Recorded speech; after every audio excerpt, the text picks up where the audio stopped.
Ketika matahari hanya di atas kepala panas melelehkan, ketika keadilan akan ditegakkan di hari akhir zaman. Padang yang luas tak ada naungan, tapi Engkau pemimpin adil.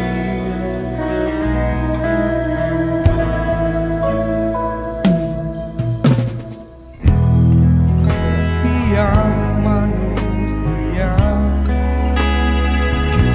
adalah khalifah ke bumi ini. Engkau khalifah dari khalifah, kau dinaungi, kau dirahmati. Tapi engkau khalifah dari khalifah, kau dinaungi, kau diselamatkan.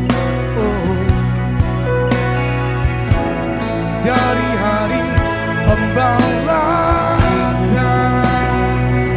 Engkau bisa mewarnai kebaikan bagi manusia.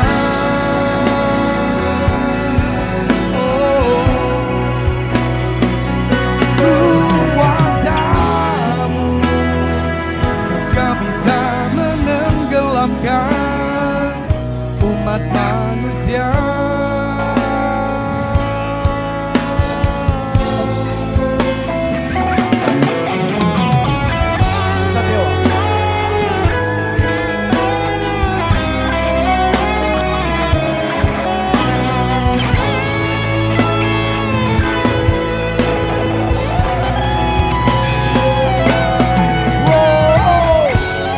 Tak ada baterai, tak ada penyelamat, maka adillah kau pemimpin.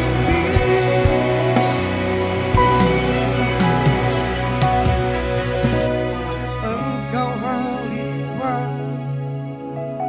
dari khalifah, kau dinaungi, kau diselamatkan. Tapi engkau khalifah dari khalifah, kau dinaungi, kau dirahmati.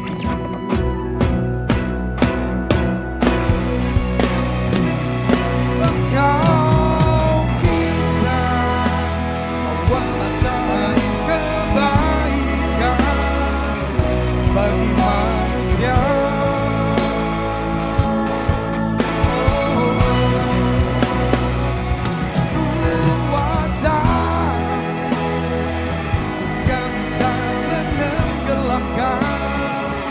Umat manusia.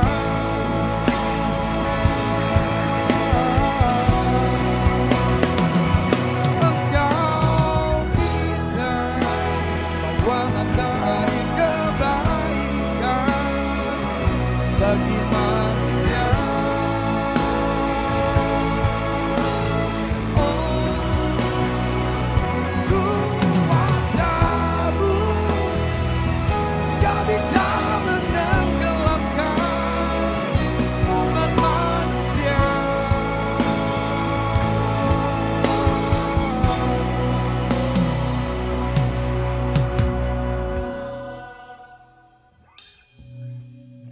Tapi engkau khalifah dari khalifah, kau dinaungi,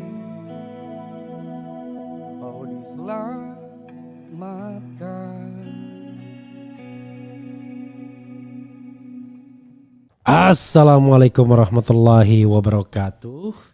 Sobat RH sekalian, jumpa lagi kita di channel yang keren ini. Keren cadas. Ya sobat RH sekalian, perjuangan perubahan belum akan selesai. Jadi siapa yang tetap mau ikut ya, pasti jalannya akan mendaki. Nah, bagaimana conditioningnya agar tetap ikut ya? Ya tentu Anies Baswedan tidak boleh berubah. Ya, clear. Isu-isu soal apapun, soal keuangan, soal apapun harus clear. Karena kalau tidak akan muncul pergunjingan-pergunjingan yang tidak perlu ya. Dan yang kedua adalah segeralah bentuk barisan. Karena kalau tidak bentuk barisan, bagaimana caranya kita melanjutkan perjuangan. Jadi perjuangan perubahan tetap jalan, siapa yang masih mau ikut ya. Itu soalnya ya. Tentu tidak mudah untuk stay di jalan perubahan ini. Ada syaratnya. Pertama tentu ya secara ekonomi mereka yang ikut dalam barisan perubahan harus sudah selesai. Kalau masih cari makan ke sana kemari, cari jabatan ke sana kemari, cari proyek ke sana kemari, berat nantinya. Lama-lama jadi pelacur juga kan. Jadi harus selesai, paling tidak dicukup-cukupkan ya. Punya kemampuan untuk bekerja di jalur-jalur yang bersih. Di jalur-jalur yang tidak mencederai perjuangan itu sendiri ya. Dan kita tidak tahu peran kita sebagai apa, tapi terus saja menyuarakan perubahan tersebut. Jadi terus saja menyuarakan perubahan tersebut, itu yang harus dilakukan ya. Sobat RH sekalian, memang orang bertanya apa yang akan dilakukan Anies Baswedan setelah putusan MK. Yang jelas Anies adalah seorang konstitusionalis. Mungkin dia tidak akan menyerukan orang untuk turun ke jalan, tapi mengikuti alur perjuangan dengan cara konstitusional. Tetapi tentu tidak bisa juga melarang elemen-elemen yang jauh lebih revolusioner misalnya untuk memperjuangkan terus kritik-kritik di jalanan. Segera komunikasi juga dengan elemen lainnya karena Anies sudah hampir pasti akan kehilangan dua penyokongnya yaitu Nasdem dan PKB. Dan jangan berharap dukungan dari dua partai tersebut sebagai barter misalnya kerelaan Anies untuk membiarkan mereka gabung dengan pemerintahan lalu nanti akan mengusung Anies kembali sebagai calon presiden dan wakil presiden. Enggak usah ya. Kita tentu tidak bisa berharap banyak dengan mualaf perubahan seperti PKB ya, karena mereka memang tidak terbiasa berjuang di jalur non pemerintah. Mereka tidak punya pengalaman yang cukup untuk menjadi partai yang di luar pemerintahan. Karena setiap saat Caimin harus menjaga partainya dari kemungkinan dicopet orang lain. Padahal mekanisme partai politik kan harusnya tidak memungkinkan orang menjabat di jabatan yang sama selama bertahun-tahun. Caimin sudah menjabat sebagai pimpinan PKB sudah mungkin 20 tahun sudah. Dia ikut sejak 2014. Itu tidak terlalu baik juga ya. Lama-lama vested interestnya terlalu tinggi nantinya. Nah itu yang jadi persoalan kita semua jadinya. Kemudian berharap dari PKS ya kita sedang menunggu harap-harap cemas PKS tidak berubah. Berharap dari Nasdem tidak mungkin. Karena itu satu-satunya harapan Anies adalah para relawan yang tumbuh secara organik. Itu pun harus dites satu demi satu lagi. Apakah mereka masih berada pada semangat yang sama atau sudah berubah semangat mereka.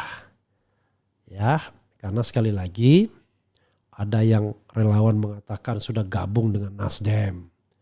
Jadi kalau Nasdem belok ya terpaksa ikut. Ada relawan yang dulunya Demokrat tapi sekarang Demokrat barangkali lebih menarik dibandingkan ikut Anies Baswedan. Ada dulu relawan yang belongs to PKS, tergantung bagaimana sikap PKS. Ada relawan yang PKB, tergantung sikap PKB dan lain sebagainya dan lain sebagainya. Jadi jelas Anies tidak boleh lagi berpikir mengandalkan orang lain atau partai lain. Ya bikin barisan sendiri yang lebih formil, ya entah itu mulai dari ormas dulu, lalu kemudian partai politik yang mendukung paling tidak calon-calon di pilkada di seluruh Indonesia. Dan Anies sendiri menurut hemat saya tidak perlu maju ke kontestasi pilkada DKI. Ya, itu menurut saya mempermalukan dirinya sendiri, menunjukkan bahwa Anies seolah-olah tidak bisa bekerja kalau tidak ada jabatan. Seolah-olah begitu. Nah ini yang menjadi persoalan. Ya, jadi lebih baik dia endorse orang lain menjadi pejabat publik dan syukur-syukur menjadi bagian dari ormasnya atau partainya. Itu saja sobat era sekalian. Wassalamualaikum warahmatullahi wabarakatuh. Keren, cadas.